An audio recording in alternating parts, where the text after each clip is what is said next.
après tout ceci, le karaté, le sabre et le shugendo, le tout a duré 4 ans. À un moment donné, il y a eu, au cours d'un stage de sabre, il y a eu un pratiquant qui était lui-même bouddhiste, mais cette fois-ci bouddhisme tibétain, non plus bouddhisme ésotérique. L'authentique bouddhisme tibétain. Par opposition au bouddhisme ésotérique, où le mot ésotérique mis à côté du bouddhisme pose question. C'est comme si on parlait de christianisme ésotérique. Il y a quelque chose qui est gênant. Et donc là, un des pratiquants de sabre était bouddhiste tibétain.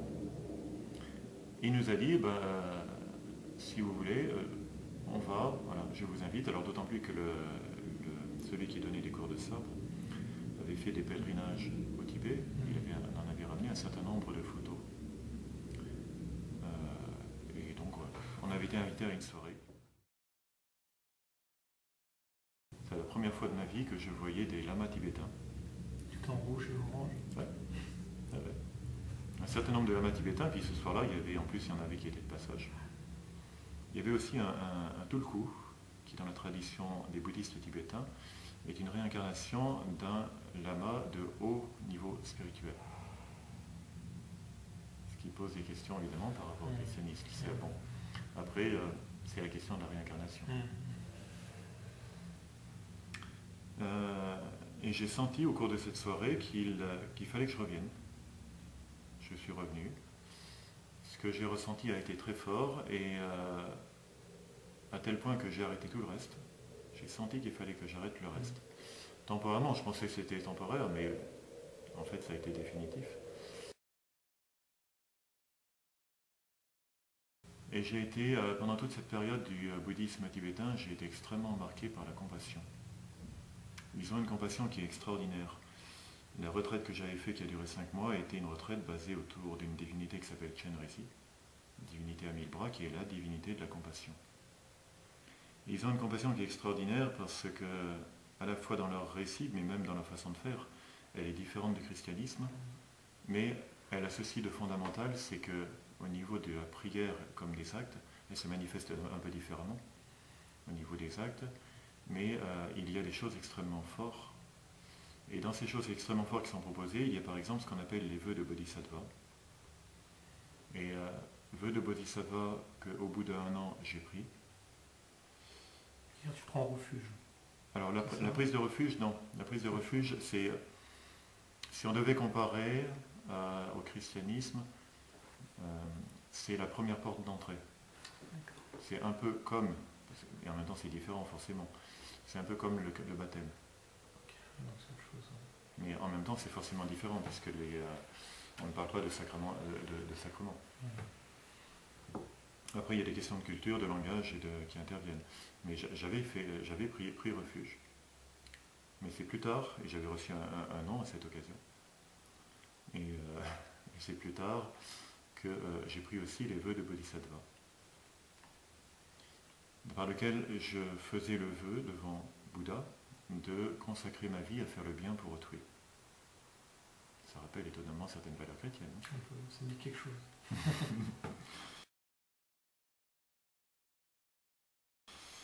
Et lorsque je me suis tourné vers le christianisme, je n'ai absolument pas renié tout ce que j'ai reçu du bouddhisme. Au contraire, je l'ai accompli dans la figure de Jésus que ne propose pas le bouddhisme.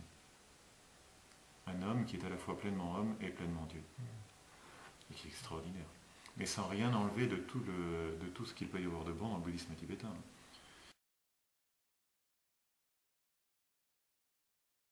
L'Église dit dans Nostra Aetate que Dieu est présent dans les autres grandes religions dans ce qu'elles ont d'authentique. Et je pense profondément que cette foule immense de toutes races, langues, peuples et nations dont parle le livre de l'Apocalypse, ce sera une foule qui aura aussi en son sein toutes les grandes religions.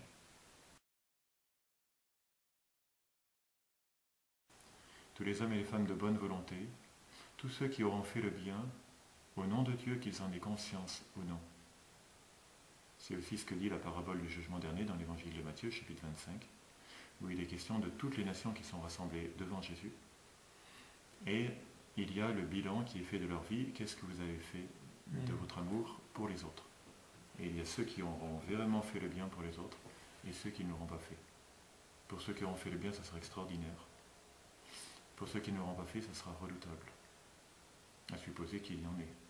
Après, il y a d'autres facteurs qui interviennent. Mais ce qui est certain, c'est que tout être humain sur la terre, enfin tout le bien que l'on peut faire sur la terre, a un prix infini aux yeux de Dieu, quel que soit le nom qu'on lui donne, même si on n'a pas conscience de la présence de Jésus dans les autres. Ce qui est le cas pour beaucoup de gens maintenant. Oui.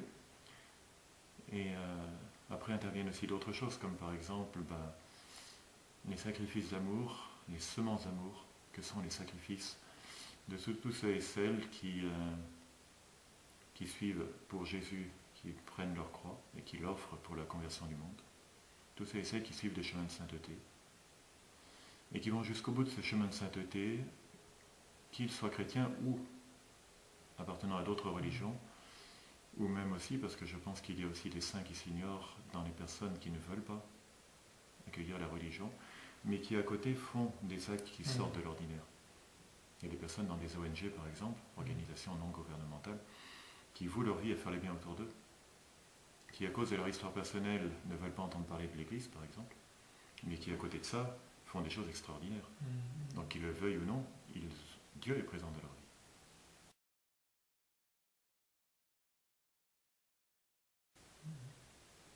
Et en même temps, c'est un appel extraordinaire et une conversion pour tout le monde. Et ça, on est dans une société qui de plus en plus est indifférente et dure.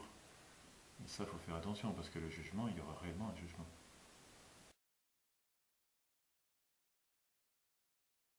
C'est étonnant de voir la force de la prière. Là aussi, dans le bouddhisme tibétain, j'ai expérimenté la force de la prière. Je donne un exemple pour ça. Justement, la personne que je t'ai montrée sur la photo, la responsable de la communauté bouddhiste vietnamienne de l'époque. Alors, comment j'ai fait sa connaissance? J'étais pendant cette retraite de Nyuné, et puis un jour, comme ça arrivait régulièrement, il y a des personnes qui se joignaient à nous. Et entre autres, il y avait cette femme. Et elle priait, bon. Puis sans rien me dire, parmi d'autres personnes, elle m'observait. À un moment donné, elle vient vers moi et on commence à discuter. Et puis, ça se passe très bien. Tellement bien qu'on lit d'amitié, enfin un commencement d'amitié. Et je lui confie mon désir. À cette époque-là, c'était tellement fort ce que je vivais que j'avais le désir de devenir lama, et de devenir moine, enfin, oui c'est lama père spirituel, et de faire la retraite des 3 ans, 3 mois et 3 jours. Mais il y avait un obstacle, qui était quand même un obstacle important, c'est qu'il fallait que je trouve quelqu'un qui me sponsorise, qui prenne en charge les frais de nourriture, les frais d'hébergement. Et moi-même, je n'avais pas les moyens financiers pour le faire. Alors j'avais prié, puis j'avais confié ça à cette femme. Elle n'avait rien dit, elle avait accueilli, elle n'avait rien dit, puis elle était repartie. Et je continue de prier, si vraiment, et je priais Bouddha. Mais sans le savoir, déjà à cette époque, Jésus était présent en moi. Et il n'y avait aucune contradiction. Ce qui dit quelque chose de la présence de Dieu dans les autres grandes religions.